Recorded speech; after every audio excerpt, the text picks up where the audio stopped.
Resigned ako Bicol Party List Representative Elizalde sends part 1 of seeming tell-all video to reporters where he implicated President Marcos Jr. and former. Pero bago kayo humusga, hayaan ninyong ipaliwanag ko ang buong katotohanan. Matagal akong hindi nagsalita dahil may direktang utos sa akin. Huwag nang bumalik ng Pilipinas at manahimik lang. So part 1 yan, mga kababayan. So ibig sabihin may part 2, baka may part 3 pa. Ito ang sinasabi ni Saldico, mga kababayan. Ito yung mga sinasabing insertion. Yan po, sa GAA. Ito pa, iba-ibang mga lugar siya, mga kababayan, yung mga projects involving millions of pesos, mga kababayan. Ito yung mga sinasabi ni Saldico na resibo ko niya. Awa ko ang resibo. Nagbabagang mga balita at pagtalakay sa mga isyu na lipungan. Bulsa! Opinyon, banat at paglalantad sa katotohanan. Bulsa! What you see is what you get. You decide. Ito po mga kababayan, si Dante Maravillas. May breaking news ngayon. Ayan o. Resigned ako Bicol Party List Representative Elizalde sends part 1 of seeming tell-all video to reporters where he implicated President Marcos Jr. and former Speaker Martin Romualdez in the anomaly surrounding the 2025 budget. So sabi dito, Ko, who has been in hiding in the United States since the start of the 20th Congress, made the following allegation. Ayan mga kababayan, ang aligasyon ni Saldico, ginawa nila akong poster boy sa kanilang kasinungalingan. So panoorin natin mga kababayan yung recorded video ni Saldico. Part 1 daw ito. Ang nag-deliver papunta sa bahay nila Pangulong Bongbong Marcos at Speaker Martin Romualdez mag-insert o magpasok ng 100 billion worth of projects sa BICAM. Sana po ay hindi nila ako mapatay bago ko mailabas ang lahat. Ginawa ko lang ang utos sa akin, pero ngayon, handa na akong harapin ang lahat.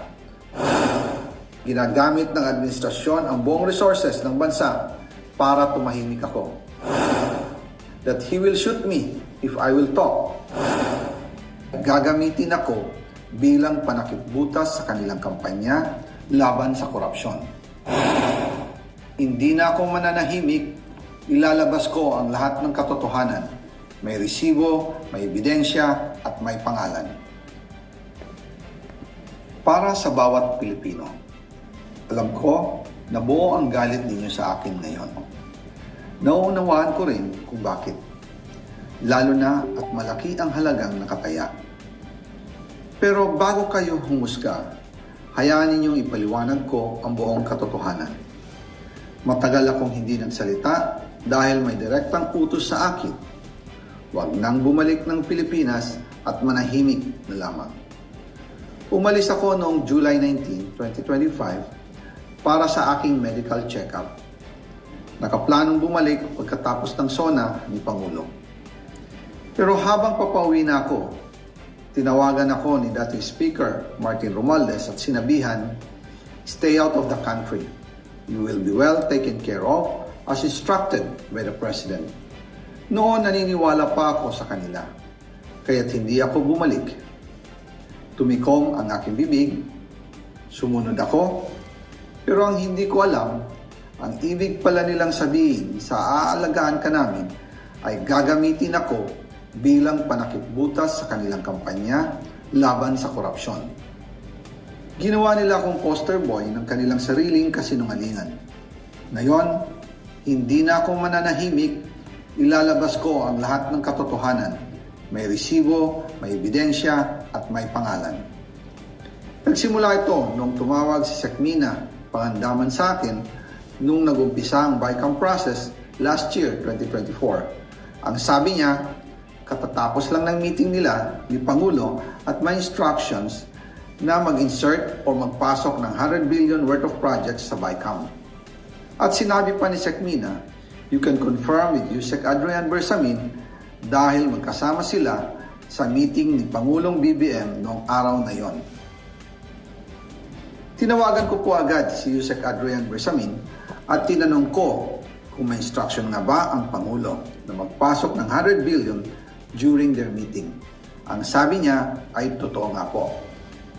Right after our conversation, tinawagan ko po si dating Speaker Martin Romualdez at nireport ko ang instructions ng Presidente to insert the 100 billion projects. At sinabi niya sa akin, what the President wants, he gets. After ng ilang araw, nag-set po ng meeting si Sec. Mina Pangandaman at Yusek Adrian Bersamin sa amin ni dating Speaker Martin Romualdez sa Aguado Building in front of Gate 4 ng Malacanang at nandun din po si Yusek Jojo Cadiz. During the meeting, binigay po ni Yusek Adrian Bersamin ang listahan na worth 100 billion. Tinanong ko po si Yusek Adrian kung saan galing ang listahan. Ang sagot niya, galing kay PBBM mismo at binigay niya ito mula sa brown leather bag. Nung sinabi po ni Yusek Adrian Bersamin, yung brown leather bag, naalala ko noong nasa Singapore kami right after the elections, May 2022, sa Hilton Hotel, kami ni dating Speaker Martin and PBBM habang pauwi at pabalik ng Pilipinas, hinabol ng PSG ang brown leather bag at ang sabi ni PBBM, maiwan na lahat, wag lang ang brown leather bag. Kaya naniwala ako na utos talaga ito ng Pangulo. Pagkatapos ng ilang araw, I informed sina dating Speaker Martin Romualdez, Sec. Mina Pangandaman, Yusek Adrian Bersamin, and Yusek Jojo Cadiz na kung pwede 50 billion lang ang ipasok sa program funds dahil so sobra ang DPWH funds versus sa DepEd. In practice, hindi pwede na mas malaki ang budget ng DPWH kaysa edukasyon. And yung balance na 50 billion, ilagay na lang sa program funds for the 2025 budget. Dahil Office of the President din ang nagre-release ng lahat ng unprogrammed funds. Pagkatapos ng isang araw, tinawagan ako ni Sec. Mina at sinabi ang mensahe ng Pangulo, ipasok ninyo yan dahil pinangako na sa akin ni Speaker Martin yan at hindi na pwedeng baguhin. Kumbaga, ang utos ng hari hindi pwedeng mabali.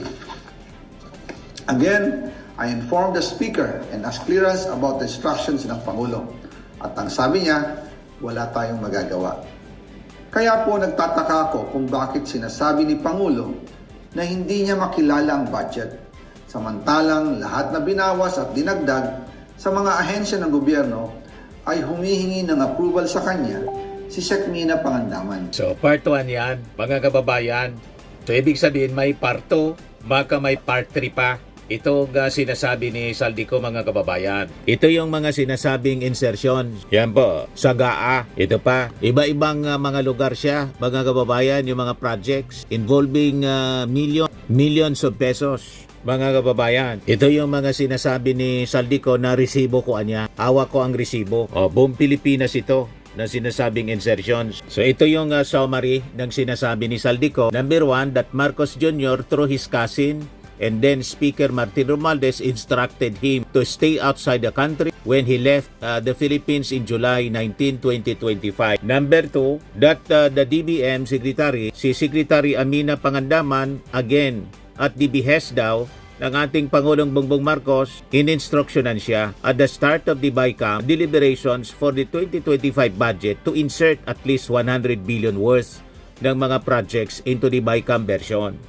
Number 3, sa kanyang aligasyon man lang po niya ito, a meeting was later held at the Aguado Building near Malacanang where Yusek Adrian Bersamin allegedly handed over a list of projects worth 100 billion, reportedly taken from a brown leather bag said to belong to the President. Pang-apat na kanyang aligasyon, that officials later agreed to insert only 50 billion instead, with the remaining amount to be covered by the unprogrammed funds released by the Office of the President. Di ano niya, Mr. Maravillas, ang masasabi mo niyan na ang sinasabi ni Saldico na yung ating Pangulo at saka si Martin Romualdez mismo ang nagbigay sa kanya ng instruction na mag-insert ng 100 billion pesos. Ito yung kwento man lang po ito ni Saldico. mga kababayan. Wala pang reaction yung Palasyo Malacanang. Hintayin natin kung ano yung magiging side ng Palasyo Malacanang tungkol dito sa naging aligasyon po ni Saldico.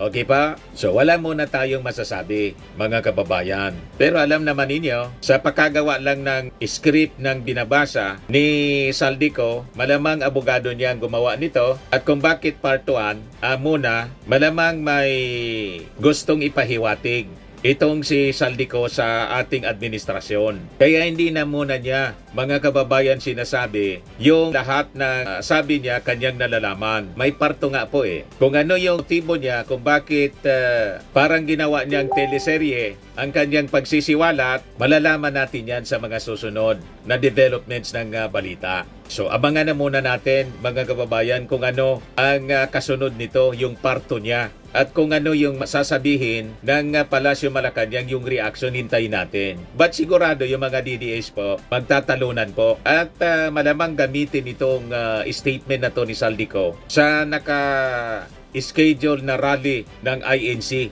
para gatungan po ang EDSA People Power para iupo si Sara. Sabi ko nga po sa inyo, mga kababayan, ang intensyon nila, iupo si Sara para hindi na matuloy yung investigasyon. Di ba? Kasi ang daming sabit na mga senador. Malamang doon ang direksyon nito. Kaya mapagmatsyag po tayo dapat. Maging mapagmatsyag po tayo. Tama, mga kababayan? Ayan lang muna. And hintayin natin kung ano ang magiging reaksyon nito ng Palasyo Malacanang.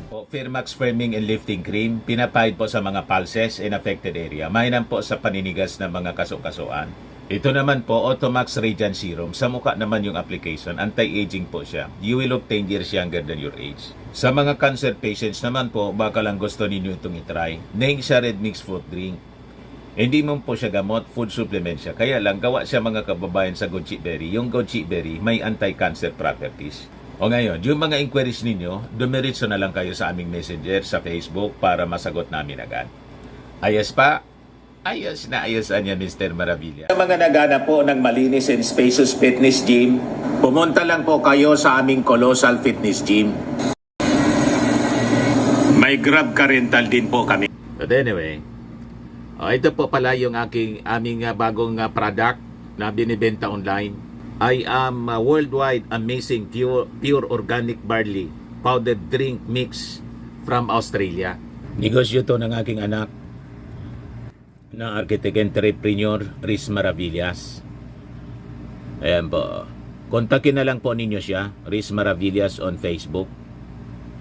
Ang mga health benefits niya: boost immunity, improves digestion, enhance energy levels, packed with antioxidants, prevent cancer. Ito naman po yung bago naming product na binibenta online. Eye Glow Serum, whitening po siya. Tingnan ninyo yung epekto sa aking anak na architect before and now. Yung mga inquiries po ninyo, dumiretso na lang kayo sa kanyang Facebook account, Riz Maravillas.